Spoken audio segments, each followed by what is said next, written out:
Coucou. Donc je sais, ça fait très longtemps que je n'ai pas mis les pieds sur YouTube. Moi je vais très bien. Tony aussi, Clémence. Le petit chiot, si vous savez pas, on a eu un autre chiot, il va bien aussi. Ellie, elle va bien. Les autres animaux, ils vont bien. Alors par contre, donc je veux vous parler d'un malheur qui nous est arrivé il n'y a pas longtemps. Donc en fait, il y a un autre de nos chats, donc ne vous inquiétez pas, il va bien maintenant. Il a eu des médicaments par le vétérinaire. Il s'est fait tirer dessus par un plomb, un truc à plomb là. Je sais pas trop comment ça s'appelle. Et en fait, là il va bien, c'est Oasis qui s'est fait tirer dessus, donc un de nos chatons. Donc il va très très bien parce qu'il a la peau dure. On sait pas c'est qui, on a quelques petits soupçons, mais on va pas dire que c'est eux parce que on n'est pas sûr, donc je peux pas dire que ce soit eux à 100%. Il y a 1% de chance que ce soit eux, donc qu'on a été porté plainte. Donc si jamais ça vous arrive, portez plainte, comme ça vous nous aiderez. Si vous connaissez le voleur, dites-le moi. Donc regardez, donc ça c'est mon câble. Regardez comme il a été mordi. Ça c'est Noisette quand elle est stressée. Donc quand elle est stressée, donc par exemple si vous avez un chat stressé, donc ce qu'il faut faire, donc par exemple nous elle mord nos fils, alors qu'elle ne le fait pas quand elle n'est pas stressée. Donc elle nous mord nos fils, voilà, elle s'attaque un peu à tout. Donc en fait on la réconforte, genre on lui donne des gourmandises. Comme ça fait genre qu'on l'aime bien, enfin ça fait genre, on les aime bien nos petits boules de poils. Donc ça fait qu'on les aime bien et que du coup ils se sont réconfortés, on leur fait des câlins, on s'occupe d'eux, on joue avec eux. On la distrait, en fait on distrait l'animal de ce qu'il peut faire quand il est stressé. Voilà, c'était la petite parenthèse. Pour ce qui est hamster, donc on va la voir en juin parce que les animaleries ne comportent plus. J'ai bien bronzé d'ailleurs. Ouais, ça force un peu le bronzage, mais je suis pas bronzée autant que ça. Il y a la lumière, déjà ça change un peu. Donc on a déjà les cages d'hamsters parce qu'on les a commandées et du coup... je vais déplacer ma cam. Ah coucou Clémence, attendez je coupe. Donc voilà, donc la mienne est un peu plus grande que celle de Clémence, mais ça il s'en fout carrément, donc ouais, c'est pas très grave. Donc mon hamster, je veux qu'il s'appelle Pépite. Et le tien? Et moi Cookie. Donc on n'est pas sûr, mais c'est des noms comme ça que moi j'aime bien. Donc Pépite, c'est très joli. Ensuite, Cookie, c'est très joli aussi. Donc on a deux ouvertures parce que la mienne est beaucoup plus grande. Donc là il y a une ouverture par le dessus pour aller le chercher, machin. Et une ouverture sur le côté. Voilà, donc en fait il y a deux ouvertures. On a un biberon, donc nous on a décidé d'avoir un biberon. Déjà il était déjà dans la cage. Et je trouve que le biberon c'est mieux. Donc il faut avoir un biberon, je vais vous donner aussi des conseils. Il faut avoir un biberon pas très haut, pas très bas parce que sinon il se plie en 4. Voilà, donc nous on a un petit biberon comme ceci. Donc on les a lavés, on les relavera dès qu'on va avoir les hamsters pour voilà. pour pas que ce soit sale tout simplement. Donc voilà, donc on les a bien évidemment lavés. Donc nous on a des gamelles, voilà. Donc les gamelles, pareil on les a lavées, sauf que y a de la poussière parce qu'on lave pas tous les jours nos chambres non plus. Donc notre chambre que je partage avec Clémence. Donc il y a un emplacement pour le spray, donc lui il se met là. Voilà, donc ici c'est l'étage manger. Ensuite on va lui mettre de la douillette, là je sais pas quoi, dans cette petite... Voilà, ici on va mettre de la douillette. Donc il y a un tunnel qui fait... C'est mes devoirs là-haut que j'ai fait pour tricher à l'école. Ouais. Ça on s'en fout. Donc là il y a un tunnel pour qu'il monte où je vais mettre de la douillette. Comme ça il va pouvoir dormir et dedans. Donc ce qui est impératif à avoir dans une cage d'hamster, c'est une roue. Alors pourquoi une roue c'est impératif à avoir dans... Donc nous elle est là. Elle est juste là. On voit pas. Là, voilà ce que je touche. C'est impératif d'avoir une roue. Pourquoi? À chaque fois je fais des cadrages, je vois pas ma tête. Pourquoi? Parce qu'en fait, normalement les hamsters sont dans la nature et dans la nature ils courent énormément. Donc la roue fait que ça compense un peu. Voilà. Est-ce que... non. Donc voilà. Donc il ne faut pas mettre de trucs accrochés en hauteur parce que les hamsters savent monter mais pas descendre. Genre ils se laissent tomber comme des petites merdes. Voilà. Donc par exemple s'il y a une échelle c'est bon. Enfin nous on a des échelles. On a déjà tout lavé à peu près. Cette cage a été galère à la monter. Donc en bas on va mettre... en bas non. Ouais, je fais beaucoup de bruit. En bas on va mettre un bain de sable. Parce que pourquoi on va mettre un bain de sable? Parce que tout simplement c'est bon pour leurs poils. Et donc c'est bon pour eux. Donc on va en mettre un. Donc je sais pas où je le mettrai. Mais j'hésite. Je sais pas. Non. Je pense que je vais le mettre tout par terre. À changer le bain de sable. Donc voilà, c'est vraiment cool quoi comme cage. Donc la mienne elle est grande. Mais celle de Clémence elle est plus petite. Donc je vais quand même vous la montrer. Mais elle est même contenue dedans. Sauf que elle est moite. Par contre on a dû faire des réglages. Donc ceux qui... Donc je vous mets à l'autre cage quoi tout simplement. Voilà, donc celle-là elle est là. Donc vous aurez un contour de notre chambre dès qu'elle sera un peu plus rangée que ça. Parce que bon là on l'a un peu laissé en bas. Donc là il y a celle de Clémence. Donc vous voyez elle est un peu plus petite. Mais ça c'est pas grave. Donc je vais pas enlever le biberon. Parce que on a eu la coupe de biberon trop longue. Donc du coup on a mis du carton. Donc en fait si vous voyez que le truc est trop long, et regardez ce qu'on peut faire. Attendez parce que je sais pas si je garde bien. Nous là, juste là, on a mis du carton. Donc j'ai mis 3 bouts de carton pour que le biberon soit surlevé et que l'hamster ne se fasse pas mal en se pliant. Donc c'est important. Donc là, il n'y a qu'une ouverture par le dessus. Comment ça fait? Je ne sais pas quoi derrière, elle fait du yoga. Donc là, il y a une ouverture qu'au dessus. Donc voilà. Pareil, il y a la truc où on va mettre la douillette. Donc voilà, c'est pareil. Alors, voilà. Et voilà, c'est tout. Donc voilà, simple, c'est petit. Il y a une gamelle. Je vais rattraper, mais il y a une gamelle. Voilà, donc pareil que la mienne, je crois, elle n'est pas plus grande. Donc voilà, petite gamelle verte. Donc pourquoi on a choisi la cage bleue et verte? Pourquoi? parce que il y avait que ça. Ouais, et après, il y avait en rose aussi, mais on n'aimait pas trop. Ouais, moi j'ai failli prendre en rose, sauf que comme Clémence a pris la verte et qu'il y en avait une plus grande en verte, je l'ai pris en vert. Donc la gamelle là, elle a pas d'emplacement spécial, elle se met dans le foin. Donc dans le foin, voilà. Vous m'avez compris, dans la litière entre guillemets. Donc il y a une boule d'exercice. Attendez, parce que c'est très dur. Ouais, une boule d'exercice. Non, c'est une boule d'exercice. Allez, donc vous voyez peut-être pas. Bon bref, il y a une roue. Pareil, donc ce que je vous conseille comme roue, qui est pas dangereuse pour votre hamster, c'est une roue en plastique recouverte. Voilà, recouverte en vert, non, la couleur que vous voulez, mais une roue silencieuse de préférence si c'est dans votre chambre, parce que nous c'est, voilà. Donc une boule d'exercice, c'est important, donc je sais pas si Clémence, tu veux un bain de sable? Alors, tous les deux on veut un bain de sable, donc là il y a mon sac. Et là il y a le truc pour tricher que j'avais pris. Voilà. Donc voilà, après elle est pas énorme, hein. Il y a une plateforme en hauteur et voilà quoi. Après il nous manque plus que les hamsters. Donc maintenant je vais vous dire des petites astuces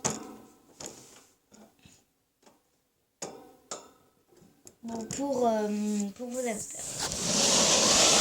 Je me remets à ma place initiale. Des petits conseils pour vos hamsters, donc ne les réveillez pas.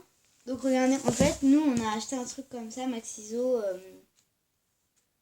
Voilà, donc c'est pas un placement de produit pour Maxiso. Mais en tout cas, ils font des trucs très très bien. Donc nous, on n'a pas acheté la cache chez Maxiso, on l'a acheté sur internet. Donc voilà. Mais c'est bien des fois de se renseigner. Donc voilà. Donc avec des éleveurs. Voilà. Les hamsters sont solitaires. Donc nous, on voulait les mettre dans la même cage, mais on a appris que les hamsters sont solitaires. Nous, ce qu'on va faire avec Clément, c'est que dès qu'on va certainement les mettre dans le parc ou en liberté, on les mettra ensemble. Voilà. Donc après... Donc en fait, la taille idéale pour une cage d'hamster, c'est entre 50 et 30 cm. Donc 50 et 30 x 30. Au moins 50 x 30 x 30 cm. Voilà, à peu près, vous comprendrez. Vous voulez que je vous mette le truc, voilà. Donc, écoutez. Je vais vous mettre tout le truc à lire. Et regardez. Donc ici, c'est... Donc là, 50 x 30 x 30 cm. Voilà, donc après, il faut s'en procurer un. C'est gratuit ça, Clémence? Ça, c'est des petits magazines. Clémence! C'est des petits magazines, ça, qu'on achète. Enfin, c'est pas à acheter, quoi. Oui. Donc voilà, on peut se les procurer. Donc vous allez dans une animalerie ou dans un truc... voilà. Dans un truc... voilà, une animalerie ou un sorte de Maxiso comme nous on a été chercher. Mais c'est pas un placement de produit pour Maxiso parce qu'on n'a rien acheté là-bas. Et de toute façon, voilà, c'est pas un placement de produit. Bref, je suis pas sponsorisée.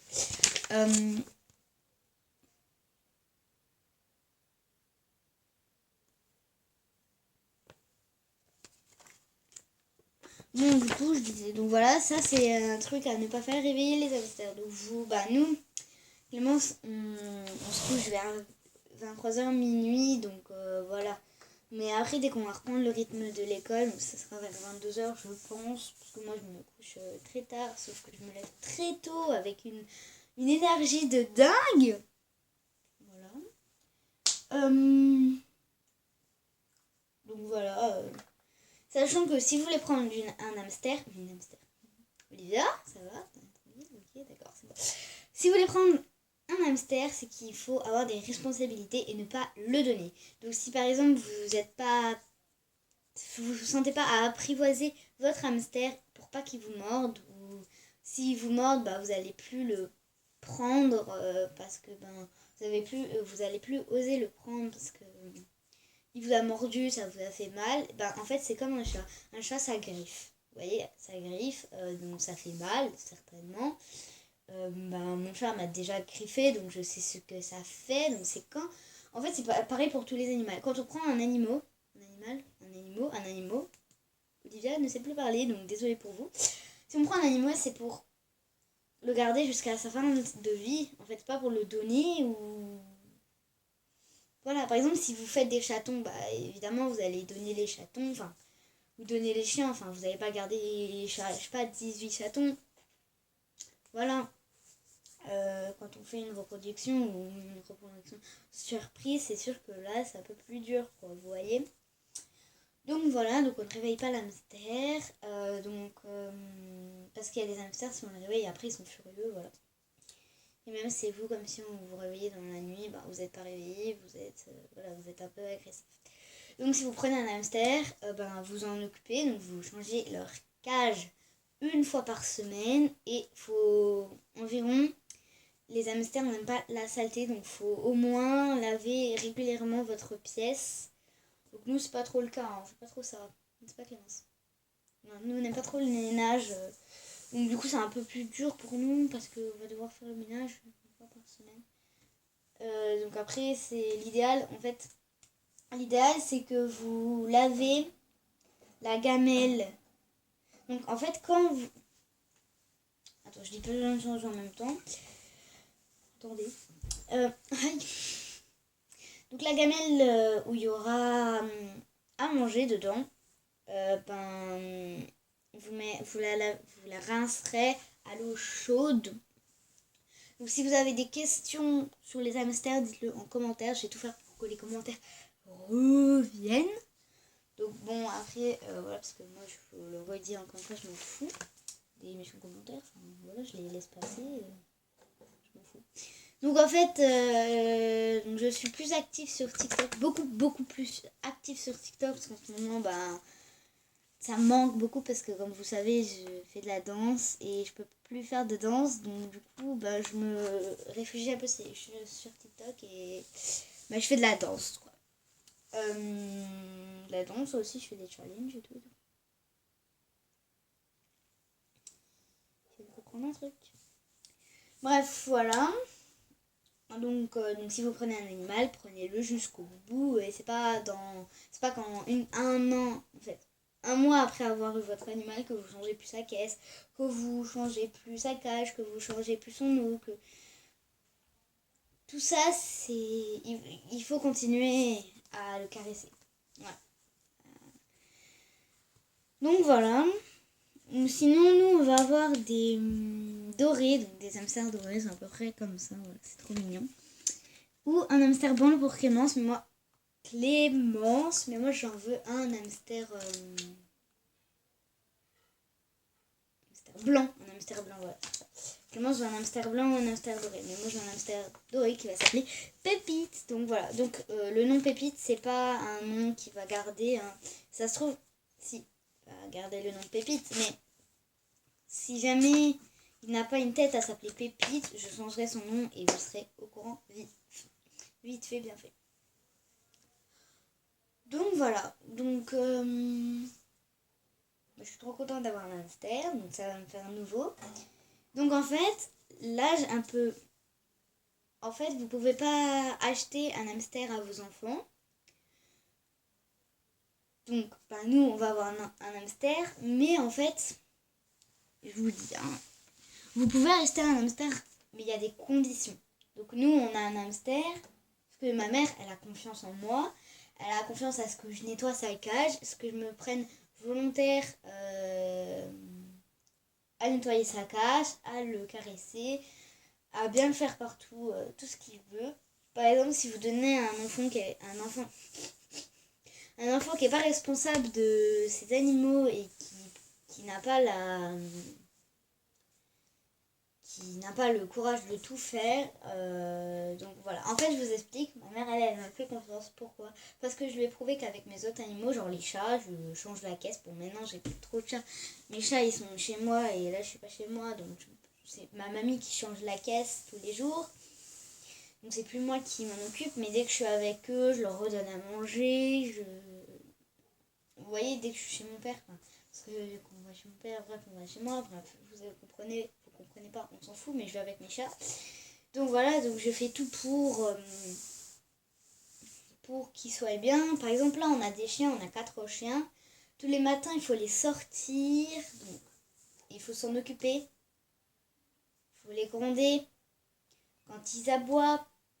Parce que normalement, on ne gronde pas quand un chien aboie parce qu'il y a un passant qui passe, parce qu'il défend sa maison. D'ailleurs, là-bas, ils aboient. Sauf que nous, on est obligé de les disputer quand ils aboient parce qu'il y a des passants qui passent. Pourquoi ? Parce qu'on a eu la police, parce qu'on a des méchants voisins. Voilà, qui n'aiment pas les animaux. Donc en gros, on a acheté des colliers électriques, donc on les a mis un jour.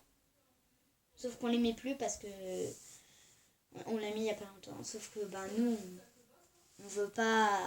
en fait, nous on prend des animaux, c'est pas pour leur faire du mal avec un collier électrique. Eux, ils font leur boulot, donc voilà. Enfin, on va pas les punir d'aboyer. C'est comme pour Oasis, il a été tiré dessus, pourquoi ? On sait pas. Alors peut-être il a fait un truc qu'il fallait pas, je sais pas, voilà, mais il a quand même été tiré dessus, et celui qui a fait ça, je lui en voudrais un peu quand même. Voilà. Voilà, donc en fait, si vous êtes des enfants et que vous voulez en fait un hamster, sachez que un hamster c'est pas un jouet. Enfin d'ailleurs tous les animaux ne sont pas des jouets. Par exemple, ça c'est un jouet. Ça on peut le vous voyez. Ça c'est mon jouet quand j'étais petite et je l'ai repris parce que ça fait comme un hamster et on est des débiles parce que donc du coup voilà. Donc dès que j'aurai mon hamster, dès qu'on aura notre hamster, on vous fera des vidéos comment apprivoiser son animal, donc de notre expérience à nous et comment nous ça a marché. Je sais pas pourquoi je suis en train de faire ce que je suis en train de faire. Parce qu'en fait ça il faut le faire à des hamsters. Je fais une peluche, vous voyez là, c'est une peluche, hérisson et dessus on gagatte. En fait avec le mince on gagatte sur ce petit hérisson parce qu'on croit que c'est un hamster. Par exemple là on a fait un parc pour eux dans un carton et on gagatte trop pour. Bon avec moi les hamsters vont vite mourir. Je rigole parce que évidemment moi vous voyez vous savez j'ai eu des chatons. Donc une des chatons est morte malheureusement à cause d'un con qui a écrasé ma chatte. Donc il y en a des cons, il y en a partout. Donc ça je peux vous le dire. Donc faites attention à vous, à vos animaux, pas que ça vous arrive. Bref, ça. Et en fait j'ai su approprier mon calme pour les chatons dès qu'ils avaient les oreilles qui nous entendaient, tu vois. Donc alors je vous explique qu'on a fait un truc qu'il fallait pas avec mon frère. C'est que moi, en fait, non, c'est plutôt moi qui l'ai fait qu'il fallait pas. Donc, je l'ai fait parce que je sais que normalement, en fait, dès qu'ils sont nés, les chatons, je les ai pris dans mes mains. Donc, vous allez me dire, ouais, mais après, la mère, elle va les rejeter. Sauf que, non, dès qu'ils sont nés, je savais pas, j'ai pas vu quand ils sont nés. Bref, c'est autre chose. En fait, je vous explique, c'est que moi, j'ai comme Cerise qui a eu des bébés, je les ai vus. Et comme c'est ma chatte et elle a confiance en moi et elle sait que En fait, normalement, Cerise, je vous explique son histoire, on a été la chercher en Belgique parce que mon chat était mort, le chatonnier était mort et normalement c'était pour personne le chat, c'était pour nous tous, tu vois. Enfin, vous voyez, tu vois quoi. Et dès qu'elle est arrivée à la maison, je voulais pas dormir, je voulais qu'elle se sente bien. Donc nous, on avait déjà tout pour les chats, donc on savait comment s'y prendre. Mais elle est venue vers moi dès que je l'ai posée dehors, dans notre maison, quoi. Elle est venue vers moi, donc donc au début, je me suis pas approchée d'elle. Enfin, si je l'ai laissé gambader, en fait, dès que vous adoptez un animal, laissez-le gambader. Donc nous, on lui a laissé toute la maison. En fait, elle pouvait aller dans toute la maison, Cerise. Et dès que, un jour après, parce qu'on lui a fait quand même des câlins, en fait, j'ai vu qu'elle me ressemblait beaucoup parce qu'elle avait mon caractère et tout et tout. Donc, petit à petit, j'ai pris le chat vers moi parce que, normalement, c'est pas moi le chat. Et en fait, je l'ai pris vers moi parce que je voulais que ce soit mon chat, en fait. Vous voyez, parce que moi, j'aime bien m'occuper des animaux. Donc, j'ai pris. Et depuis, Cerise, c'est mon chat. J'ai réussi à la voir comme chat. Et en fait, du coup, j'ai confiance en elle. Elle a confiance en moi. Donc, il faut gagner la confiance en soi pour pouvoir gagner avec un animal. Donc, voilà. Et donc, du coup, le premier jour, j'ai commencé à caresser ses chatons. Donc, déjà, je l'ai caressé elle. Hein. Pour pas qu'elle soit jalouse de ses chatons non plus. J'ai caressé quand même beaucoup, énormément, en étant très très fière d'elle. Je l'ai caressé elle, en fait. Je vous explique, la première fois que j'ai touché les chatons, je n'étais pas au courant. J'ai écrasé le chaton. Donc en fait, elle était sur elle, j'étais dans le noir, donc je caressais Cerise, et là je touche une boule, ensuite j'écrase comme ça. Je vois Cerise qu'elle fait rien, et je sens quick. Donc après, Là, je commence à trembler de tous les côtés et il y avait un chaton. Donc j'avais écrasé un chaton avec mes mains. Ouais, ça va, hein, dès la naissance. Mais j'avais pas vu, donc j'ai pas fait exprès parce que moi, je n'écraserai jamais un chaton de ma vie. Genre, avec ses mains, en fait, avec mes mains, j'avais touché, genre, imaginez, ça c'était sa tête, je fais, bah, c'est quoi? Donc je caressais mon chat et là je tombe sur une boule et je fais, bah, c'est quoi? Et ensuite je commence à pincer comme ça et voilà. Parce que c'était pas anormal en fait sur Cerise. Donc voilà, donc ensuite, Cerise elle me laissait les prendre. Et je vous avoue que dès que Tony commençait à prendre le chaton, elle était là, elle le regardait, elle espionnait en fait. Moi je pouvais le prendre, elle partait manger et du coup, en fait, elle avait confiance en moi, donc elle partait manger. Parce qu'à un moment, elle ne mangeait plus, donc du coup, on lui ramenait les croquettes. Et dès que j'ai commencé à prendre ces chatons vraiment dans les mains, les ramener sur moi, et c'était genre une semaine après, voilà. Enfin non, pas une semaine, 3 jours après. Désolée. Donc j'ai fait ça et finalement on avait mis une caméra en fait pour les voir parce que ma mère elle voulait pas que je les touche. Bah oui, c'est normal, c'est des chatons. Donc on les touche pas en fait, on touche pas des chatons dès qu'ils naissent en fait. Moi je les ai quand même pris parce que je t'ai tué et je l'ai quand même fait et ma chatte elle avait confiance en moi donc elle voulait bien que je les prenne en fait. C'est pas qu'elle avait peur que je les prenne, dès que je les prenais dans les mains, elle partait manger ou aller aux toilettes. Donc, en fait, elle avait tellement confiance en moi que elle me les laissait en fait. Et elle revenait et voilà, elle revenait où elle dormait et moi je les avais sur le lit du coup. Et je leur donnais quand même, évidemment. Je les prenais pas longtemps parce que après Cerise elle allait leur donner à manger, vous voyez, enfin non plus faut pas que je fatigue trop les chatons quand ils sont voilà, mais je les ai pris depuis qu'ils sont tout petits et ensuite dès qu'ils ont commencé à marcher j'étais toujours avec voilà. Pareil pour les chiots d'Ellie. Pour les chiots d'Ellie je les ai pris directement aussi parce qu'elle les a fait sur le canapé en fait, donc du coup il a fallu les enlever un petit peu quoi. On les a mis dans un panier et voilà. Et il y avait Protéine qui dormait à côté, elle était tellement contente. Genre, elle adorait les chiots en fait. Elle a toujours adoré les chiots du coup. Maintenant elle est morte, mais elle a toujours adoré les chiots, Cerise. Donc les chiens en particulier. Et les chiots. Donc maintenant Cerise n'aime plus trop Ellie. Pourquoi on ne sait pas. Parce que depuis qu'il y a les chatons. Depuis qu'il y a eu les chatons, elle a été jalouse tout simplement des chatons. Enfin, elle n'est pas jalouse. Elle bat ses chatons pour que... en fait, ces chatons... Protéine, avant qu'elle meure, elle tétait encore en fait sa mère. Donc, elle allait avoir un an, elle tétait encore sa mère. Donc du coup, vous voyez un peu que Cerise était fâchée. Bon, cette vidéo va toucher à ça. Hein. Si vous avez d'autres questions des animaux, posez-les. Je vous en voudrais pas parce que moi ça me fait plaisir de répondre à vos questions. J'ai déjà répondu à pas mal de questions. Ouais. Voilà. Bon, bye les amis, j'espère que cette vidéo vous aura plu. Cette vidéo de reprise, plutôt, voilà. Voilà, bye.